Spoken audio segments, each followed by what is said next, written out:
Assalamualaikum warahmatullahi wabarakatuh. Salam sejahtera bagi kita semua. Perkenalkan, saya Rian Dwi Prasetyawan.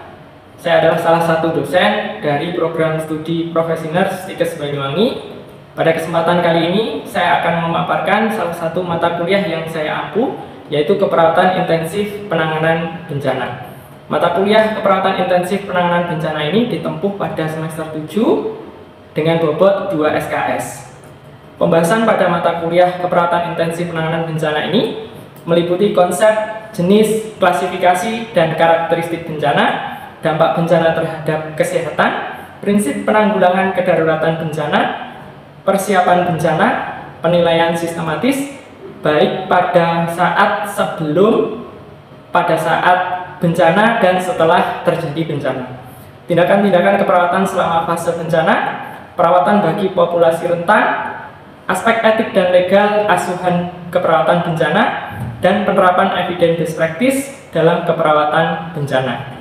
Dengan mengikuti mata kuliah Keperawatan Intensif Penanganan Bencana ini, diharapkan mahasiswa mampu menjelaskan tentang konsep dan ruang lingkup keperawatan intensif penanggulangan bencana yang terdiri dari konsep bencana, dampak bencana terhadap kesehatan, perspektif keperawatan bencana, sistem penanggulangan bencana terpadu, etik dan legal dalam keperawatan bencana, serta penilaian sistematis pada keadaan sebelum, saat, dan setelah bencana. Kemudian mahasiswa mampu melakukan simulasi perencanaan penanggulangan bencana di berbagai area, baik di pelayanan kesehatan maupun non-pelayanan kesehatan, dengan pendekatan interdisipliner serta mendemonstrasikan pertolongan pada korban dengan memperhatikan keselamatan korban dan petugas serta keamanan lingkungan. Dan yang terakhir, mahasiswa mampu menerapkan konsep dan perencanaan asuhan keperawatan yang etis, legal, dan peka budaya pada klien dengan kondisi kritis dan mengancam kehidupan. Adapun metode pembelajaran yang saya terapkan adalah dengan menggunakan DIA atau Delivery, Interaction, dan Assessment. Pada metode delivery, saya menyampaikan mata kuliah dengan menggunakan referensi dari textbook, diantaranya buku kebencanaan, keperawatan bencana, dan buku pertolongan pertama pada korban bencana. Selain buku, saya juga menggunakan referensi berdasarkan evidence-based nursing dari berbagai jurnal, baik jurnal nasional maupun jurnal internasional. Kemudian metode yang kedua, yaitu metode interaksi dengan mahasiswa, di mana dalam proses pembelajaran saya menggunakan metode pembelajaran tatap muka di kelas, baik dengan teknik ceramah, diskusi kasus, maupun seminar. Dan yang kedua, saya menggunakan metode demonstrasi serta simulasi. Berikutnya metode yang ketiga, yaitu assessment. Dalam memberikan penilaian kepada mahasiswa, di awal pembelajaran saya akan menyampaikan kontrak kuliah terkait sistem penilaian yang saya ambil, serta presentase penilaian yang saya gunakan. Dalam presentase penilaian ada 3 aspek yang dinilai, yaitu aspek kognitif dengan presentase sebesar 65% yang diperoleh dari nilai UTS, UAS, seminar, tugas, serta kuis. Untuk aspek psikomotor mempunyai persentase sebesar 15% yang diambil dari ujian usia atau praktik laboratorium. Sedangkan untuk aspek afektif mempunyai persentase sebesar 20% yang diambil dari kehadiran, keaktifan baik di kelas maupun pada saat praktikum di laboratorium, serta kedisiplinan dan sopan santun. Selanjutnya mari kita saksikan cuplikan saya mengajar pada mata kuliah Keperawatan Intensif Penanganan Bencana. Assalamualaikum warahmatullahi wabarakatuh. Waalaikumsalam warahmatullahi wabarakatuh. Selamat sore dan salam sejahtera untuk kita semua. Ya. Sore. Sebelum kita mulai kuliah, izinkan saya untuk berpantun terlebih dahulu. Ya. Buah mangga, buah pepaya. Belinya di pasar dekat taman kota. Selamat sore semuanya. Semoga sehat selalu menyertai kita. Ya, baik. Pada pertemuan kali ini kita melanjutkan perkuliahan pada mata kuliah Keperawatan Intensif Penanganan Bencana. Sebelumnya mungkin adik-adik sudah masuk pertemuan terkait konsep kebencanaan. Ya, sebelum kita masuk di materi yang hari ini terkait mitigasi bencana. Bisa kita review terlebih dahulu materi. Ada yang bisa menyebutkan apa yang disebut dengan bencana? Silakan. Peristiwa yang terjadi di alam diakibatkan oleh alam sendiri maupun oleh manusia. Ada lagi yang mungkin mau menambahkan? Silakan. Ada yang mau melengkapi dari apa yang sudah disampaikan sebelumnya tadi? Silakan. Bencana sendiri itu merupakan peristiwa yang mengancam peristiwa di masyarakat yang melahirkan itu dari usaha lingkungan, kemudian akan dan hilang. Baik, terima kasih tadi yang sudah disampaikan Ani dan Leni ya terkait apa yang disebut dengan bencana. Itu sudah benar tadi yang disampaikan.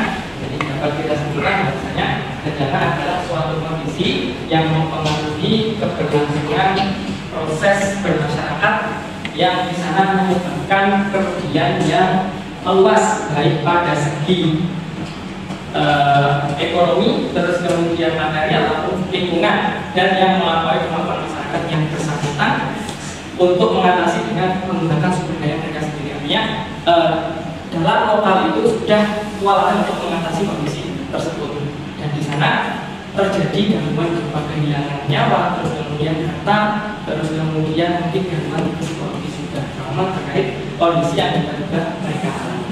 Baik, pada pertemuan kali ini kita akan belajar bersama tentang mitigasi bencana. Kita masuk ke ilustrasi terlebih dahulu. Nah, di sini kita lihat ada peta kerawanan bencana Indonesia. Gambarnya ada warna merah, kuning, dan hijau. Merah itu menandakan bahwasanya kerawanannya itu cukup tinggi atau tinggi ya. Kan warnanya merah. Terus kemudian ada kuning dan hijau. Hal ini dipengaruhi oleh kondisi geografis yang ada di Indonesia. Di antaranya Indonesia ini terletak di pertemuan 3 lempeng tektonik ya, yaitu ada lempeng Eurasia, Indo-Australia, dan lempeng Pasifik, yang hal ini dapat menyebabkan peningkatan aktivitas gunung berapi, terus kemudian gempa, dan bahkan bisa terjadi tsunami. Selain kondisi geografis Indonesia yang ada di pertemuan 3 lempeng ini, atau biasanya disebut sebagai ring of fire ya, bukan one of the ring, tapi ring of fire ya, artinya di sana sabuk yang menghubungkan gunung berapi di. Terus kemudian selain itu Indonesia juga terletak di garis khatulistiwa ya, yang menyebabkan kondisi cuaca yang dimiliki Indonesia ini ada 2, termasuk di iklim tropis ya. Ada cuaca apa? Hujan dan kemarau, panas ya. Ketika salah satu kondisi ini terjadi berlebihan, misal curah hujan yang tinggi, maka berpotensi mengalami banjir. Begitu juga ketika nanti kondisi kemarau yang berkepanjangan bisa menyebabkan kekeringan, terus kemudian potensi lain adalah kebakaran hutan. Nah, ini jumlah atau kejadian bencana selama tahun 2022. BNPB mencatat terjadi sekitar 3.544 kejadian bencana yang mulai dari sekarang itu. Nah, terus kemudian di tahun 2003 ya. Nah, ini total bencana tercatat sekitar 5.400. Sebelumnya urutan bencana yang terjadi ada gempa bumi besar pertama sekitar 28 kali, terus kemudian erupsi gunung api ini 1 kali, dan banjir sekitar 1.500. Terus kemudian di tahun 2023 urutannya tetap gempa bumi, jadi urutan yang pertama kemudian erupsi gunung api, dan urutan kedua tsunami meningkat, dan terus kemudian yang ketiga adalah kebakaran hutan dan lahan.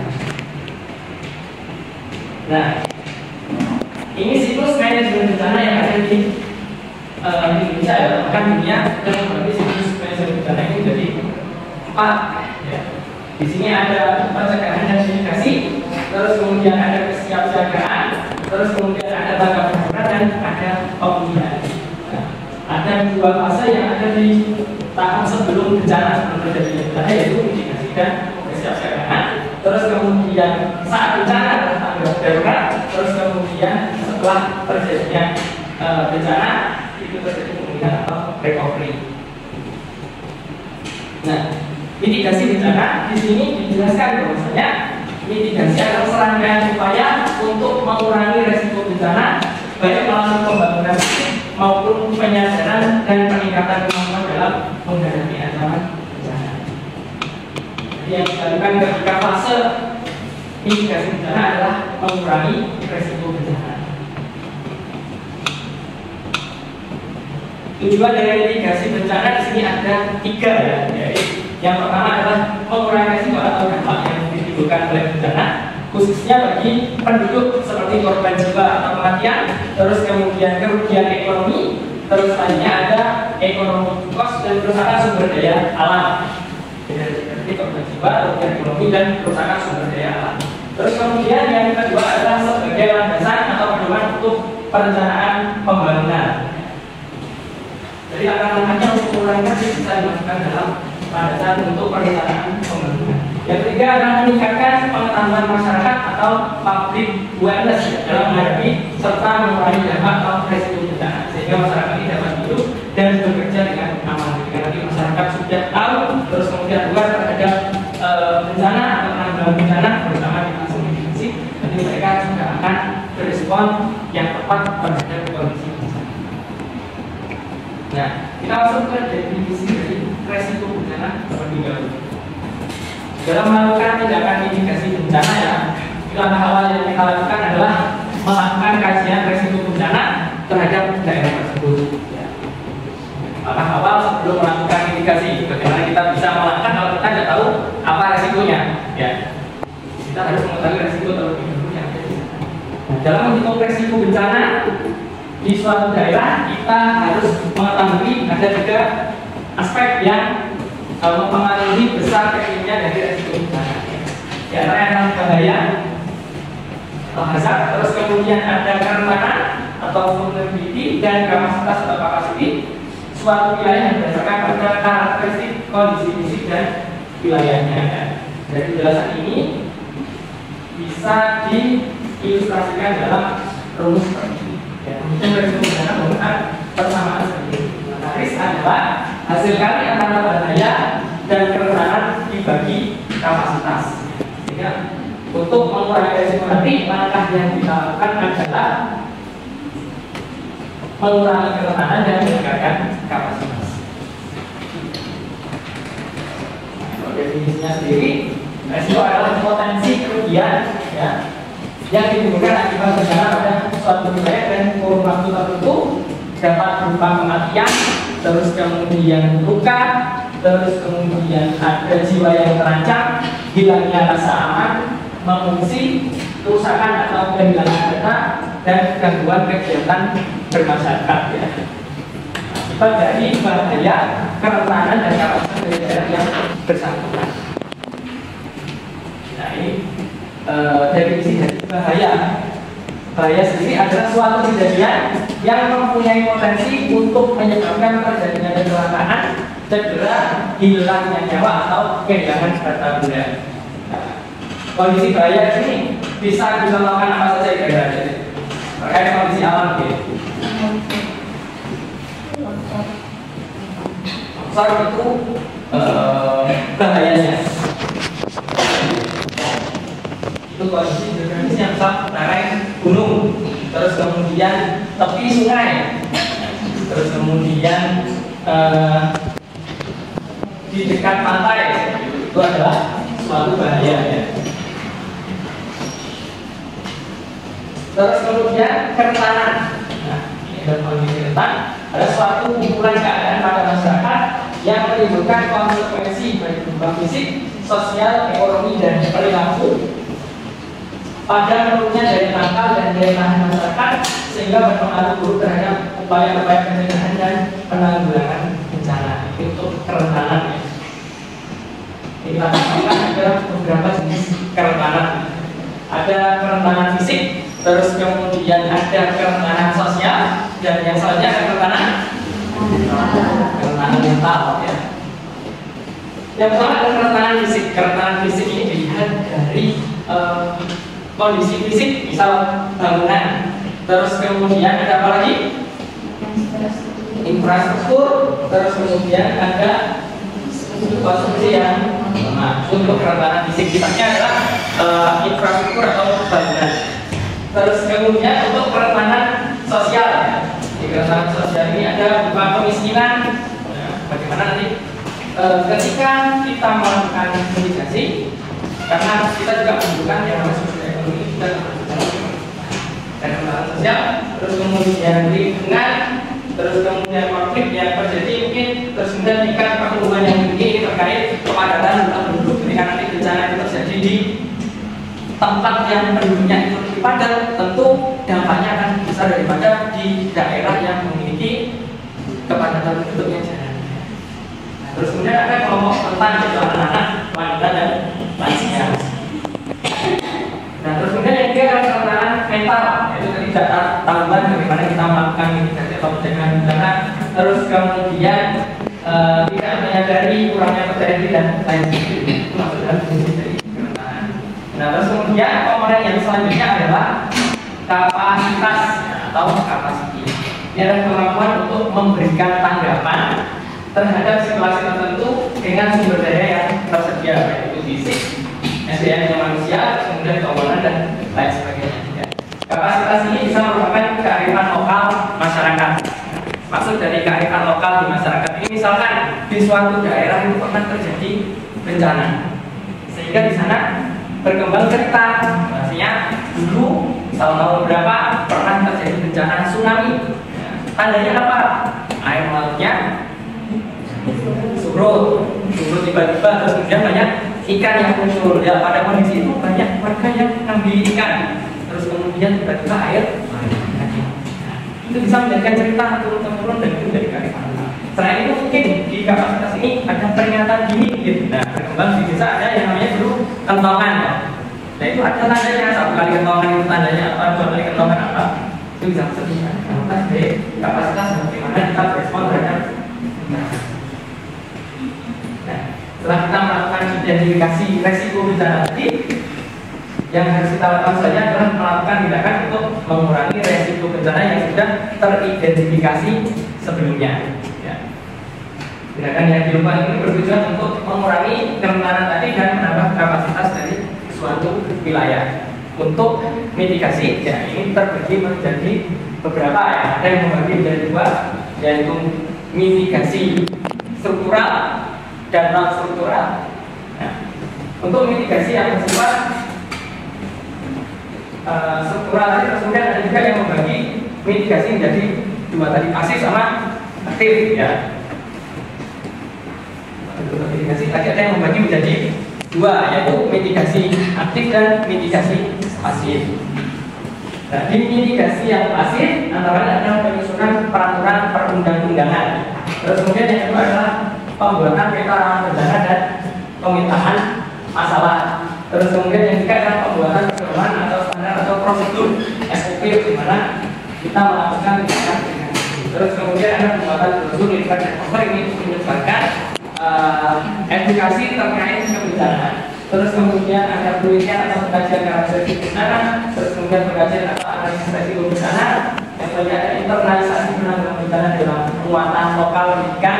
Itu bisa dimasukkan dalam pendidikan karena tadi kelompok rentannya ada di salah satunya adalah anak-anak, sehingga itu harus terintegrasi di pendidikan. Terus kemudian ada pembentukan organisasi atau satuan gugus tugas bencana. Sekarang punya untuk gugus tugas bencana. Terus kemudian memperkuat unit-unit sosial dalam masyarakat seperti forum penanggulangan bencana. Jadi fokusnya kalau dulu masyarakat ini sebagai objek yang perlu ditolong, kalau sekarang yang disebutkan adalah masyarakat ini secara mandiri dapat berespon terhadap bencana yang terjadi dengan kemampuan mereka sendiri. Itu terjadi karena yang paling dekat dengan masyarakat itu kan masyarakat itu sendiri. Ketika mereka bisa melakukan pertolongan lebih cepat, karena kondisi dari luar itu biasanya juga terhambat untuk masuk, nanti akses jalan yang mungkin tertutup karena kondisi bencana. Jadi yang mampu berespon awal adalah masyarakat pada lingkungan. Terus kemudian yang kedua adalah pengalaman dan kemudian adalah perencanaan pembangunan. Jadi harus masuk dalam perencanaan pembangunan di wilayah, bisa mulai dari tingkat desa bahkan sampai tingkat daerah. Nah, yang selanjutnya adalah mitigasi aktif. Kalau masuk tadi terkait kebijakan, pembuatan peraturan, terus kemudian pembuatan forum-forum kebencanaan. Kalau yang aktif ini adalah membangun infrastruktur daerah, pembuatan dan penempatan tanda-tanda peringatan bahaya, terus kemudian lakukan larangan memasuki daerah rawan bencana dan sebagainya. Ya. Terus kemudian yang kedua adalah pengawasan terhadap pelaksanaan berbagai peraturan yang sudah disusun sebelumnya ya. Ada penertiban terkait IMB dan lain sebagainya. Terus kemudian yang selanjutnya adalah pelatihan dasar kebencanaan bagi aparat dan masyarakat. Yang selanjutnya ada pemilihan penduduk dari daerah yang rawan bencana, daerah yang lebih aman, atau biasanya kita sebut sebagai relokasi. Terus kemudian ada penyuluhan dan peningkatan kewaspadaan masyarakat, penciptaan dan penyebaran kearifan lokal tentang kebencanaan. Terus selanjutnya ada perencanaan daerah, penanggulangan sementara dan jalur evakuasi jika terjadi bencana. Terus kemudian ada juga yang membagi menjadi 3, yaitu mitigasi berbasis struktural, yaitu membangun infrastruktur yang kuat dan tahan gempa maupun ganja dan kondisi bencana yang lainnya. Terus kemudian ada mitigasi berbasis non struktural, ya. Ini berupa edukasi masyarakat, perencanaan tata ruang yang bijaksana dan peraturan yang jelas. Terus yang selanjutnya ada mitigasi berbasis teknologi, yaitu menggunakan teknologi canggih untuk memprediksi, mendeteksi dan merespon bencana, yaitu menggunakan sistem kehidupan. Nah, yuk, biar terus semangat, ayo kita semuanya berdiri dulu. Kita nyanyi-nyanyi ya. Ada yang mau tahu? Ini biar tetap terjaga matanya ya. Nah, ini yang pertama, kalau ada gempa Lindungi kepala. Kalau ada gempa, jauhi kaca. Jangan lupa doa. Bersiaplah antri. Berbaris seruan. Kumpul di lapangan. Yuk kita ulangi lagi ya. Ya. 1, 2, 3. Kalau ada gempa, lindungi kepala. Kalau ada gempa, jauhilah kaca. Jangan lupa doa. Bersiaplah antri. Berbaris keluar. Kumpul di lapangan. Ya, ini salah satu bentuk edukasi bencana yang bisa kita terapkan ke adik-adik ya, ataupun bisa juga ke rekan sejawat kita. Baik, silakan duduk kembali. Kita masuk ke materi yang selanjutnya, tantangan atau isu tentang mitigasi risiko. Kita terlepas dari tantangan bagaimana kita melakukan mitigasi bencana. Yang lain kondisi yang sudah kita paparkan di awal tadi ya, di tahun 2002 dan 2023 terjadi peningkatan jumlah kejadian bencana. Itu merupakan salah satu tantangan atau tentang mitigasi. Terus kemudian yang selanjutnya adalah biaya. Jadi ketika kita akan melakukan langkah-langkah mitigasi, pasti kita membutuhkan biaya untuk melakukan pembangunan infrastruktur yang memadai, yang tahan terhadap bencana. Terus kemudian yang selanjutnya adalah kesadaran masyarakat terhadap bencana yang masih belum merata. Artinya di sana pernah ada penelitian yang menyatakan bahwasanya beberapa persepsi masyarakat terhadap bencana, ya, ada yang beranggapan bahwa bencana itu bisa dicegah dengan tindakan-tindakan. Terus kemudian ada juga yang menyebutkan bahwasanya itu adalah takdir ya. Meskipun itu takdir, sebagai insan kita juga harus berupaya untuk melakukan pencegahan terhadap kondisi yang mengancam keamanan kita. Nah, terus kemudian yang selanjutnya adalah koordinasi, kolaborasi dan sinergitas antar stakeholder. Jadi ada beberapa badan yang sebetulnya untuk menanggulangi bencana, jadi harus disusun koordinasinya secara baik, berkolaborasi, saling melengkapi dan sinergis. kebijakan mitigasi bencana di Indonesia yang menjadi dasar adalah Undang-Undang Nomor 24 Tahun 2007. Untuk yang mitigasi itu khusus ada di pasal 47 ya dari undang-undang tersebut. Terus kemudian nanti juga ada di rencana tata ruang wilayah yang ramah bencana. Terus kemudian integrasi mitigasi dalam perencanaan pembangunan nasional dan daerah. Terus kemudian ada kemitraan dengan sektor swasta, yaitu kemudian pendanaan dalam penanggulangan bencana. Nah, informasi dalam mitigasi ini cukup penting. Terhadap sistem informasi geografis dan pemetaan resiko. Jadi pemanfaat teknologi berupa sistem informasi geografis. Nah, biasanya kalau kita lihat ada peta suatu wilayah, terus kemudian kondisi pergerakan cuaca dan lain sebagainya, itu ada di sistem informasi dan pemetaan resiko. Nanti bisa juga membantu kira-kira resiko yang terjadi di kondisi atau di wilayah tersebut apa saja. Terus kemudian penyebaran informasi kepada masyarakat melalui berbagai media. Jadi penyebaran informasi ini juga penting terkait edukasi tentang bencana ataupun informasi peringatan. Mungkin ada pernah ada yang dapat SMS dari BMKG terkait kondisi gempa dan apalagi nanti kalau ada yang bisa pasti ngasih. Sekarang ya, kita pilih salah satu bencana yang kemungkinan terjadi di daerah kita. Kalau dari data tadi yang paling tinggi adalah gempa bumi. Kalau kita di Banyuwangi ya, ada berapa gunung berapi? Dua. Ada dua. Saya sama. Kita pilih gempa. Terus kemudian upaya mitigasi apa yang bisa kita lakukan ya? Silakan. Angkat tangan dan ayo. Langkah mitigasi yang bisa kita lakukan.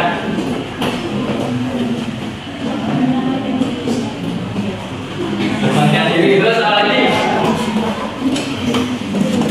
Apa? Jangan.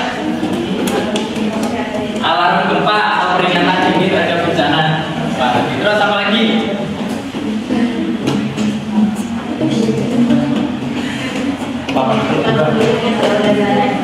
Ya, membuat pengumuman penduduk jauh dari wilayah. Kalau di sini kesini kan agak jauh ya. Apalagi yaitu bangunan yang tahan gempa. Terus kemudian nanti jalur evakuasinya. Kalau misalkan kita nanti di lantai 2, sekarang sudah ada 2 tangga ya. Ada yang dekat S1 sama yang dekat lab. Jadi nanti tinggal kita membagi siapa mereka terjadi bencana lewat jalur yang satu, kapan yang atau bagian mana yang dia melewati jalur yang dekat lab. Ya, kalau tidak dibagi dan itu tidak disosialisasikan, nanti semuanya lari ke sini karena kondisi panik. Ya, kalau kita latih maka akan terjadi kekacauan. Itu meningkatkan risiko. Baik, mungkin sampai sini ada yang ditanyakan jadi jika tidak ada, mungkin untuk pertemuan kali ini bisa kita cukupkan sampai di sini. Kurang lebihnya saya mohon maaf. Semoga sedikit yang saya berikan dapat bermanfaat. Assalamualaikum warahmatullahi wabarakatuh. Tadi cuplikan metode mengajar saya, semoga bermanfaat. Sekian dan terima kasih. Wassalamualaikum warahmatullahi wabarakatuh.